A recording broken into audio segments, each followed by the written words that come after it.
Bom, vamos imaginar que a gente vai criar uma função agora de multiplicação um pouquinho mais esperta, que além dela multiplicar um número só, ela pode multiplicar um array, beleza? Um array de elementos numéricos. Eu coloquei valores aleatórios aqui, beleza? 1, 2, 3, 4 e 10.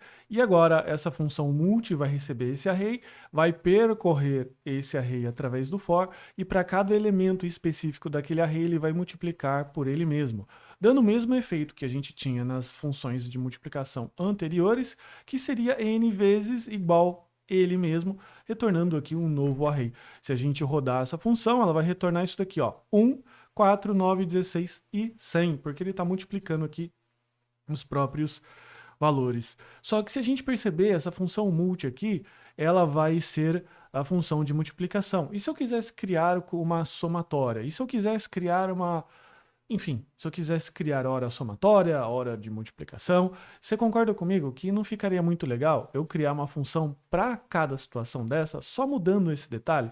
Não seria mais interessante eu deixar a liberdade do usuário decidir o que ele deve fazer com o seu próprio número e simplesmente criar uma função de utilidade que percorre todos esses valores e eu faço com isso daqui o que bem entender o usuário, beleza? E para isso eu posso dar essa liberdade para o usuário, tendo a possibilidade de receber uma função que vai executar o que ele bem entender. A única função dessa desse utilitário seria percorrer esse array e executar o que ele está pedindo. Então vamos imaginar que a gente quer que uma função faça a multiplicação de um próprio número. A gente poderia construir uma função seguinte, ó, func igual a uma função que recebe n, arrow function n vezes n, beleza? É a mesma coisa, né? Então é a mesma coisa que isso daqui, beleza?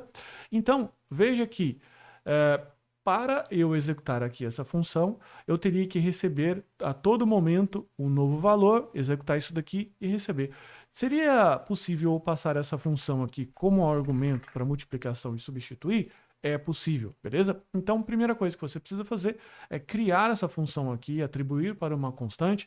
Você pode atribuir como uma função regular ou como uma arrow function. Eu vou fazer desse jeito mais moderno. Vou passar essa função aqui para essa outra função multiplicação e vou receber esse parâmetro aqui. Veja que no momento que eu recebo esse parâmetro, ele já contém uma função aqui. Então, já que ele contém essa função, basta eu fazer o seguinte: values igual values e, beleza? Igual a func de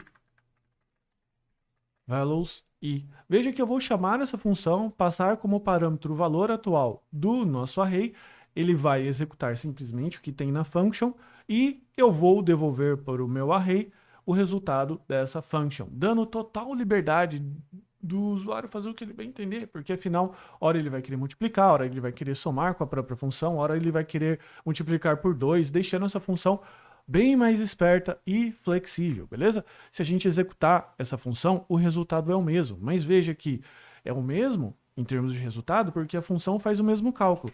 Se eu colocar aqui mais um n, multiplicar o próprio número por ele mesmo 3 vezes, veja que o resultado já muda. Se eu quiser multiplicar agora aqui por 2, o resultado já é diferente. Se eu quiser colocar aqui mais uma função, eu tenho então esse resultado aqui que já é bem diferente. Então veja que existe essa possibilidade de eu receber não só um número primitivo, um tipo primitivo, que é número string, booleano, eu posso receber arrays e além disso eu posso receber funções, dando uma liberdade de executar, beleza? O que eu bem entender aqui dentro, ok? E ainda eu posso pegar isso daqui, em vez de atribuir por uma variável, eu posso chamar isso daqui, ó, diretamente, que ainda ela continua executando. Beleza? Veja que o resultado é o mesmo. Então eu posso passar valores e posso passar diretamente uma função. Isso aqui é chamado de callback, beleza? Ou seja, eu chamo essa função, dou um call nessa função, venho aqui, executo e volto no meu fluxo, beleza? Por quê? Porque essa variável aqui, esse parâmetro, esse argumento contém uma function. Se eu colocar aqui o console.log arguments, a gente vai vai ficar bem claro isso daqui. Veja que no argumento 0 eu tenho o meu array, beleza? E aqui no argumento 1 eu tenho uma função. Olha lá a minha função aqui, ó. Olha aqui, da mesma forma que eu passo. Tá vendo? Então, com isso, a gente consegue criar uma função bastante dinâmica, útil e dá total liberdade para o usuário fazer. Isso daqui são os princípios, os callbacks, são os princípios, são muito utilizados nas funções map, filter e reduce do próprio JavaScript, a qual a gente vai ver nas próximas aulas.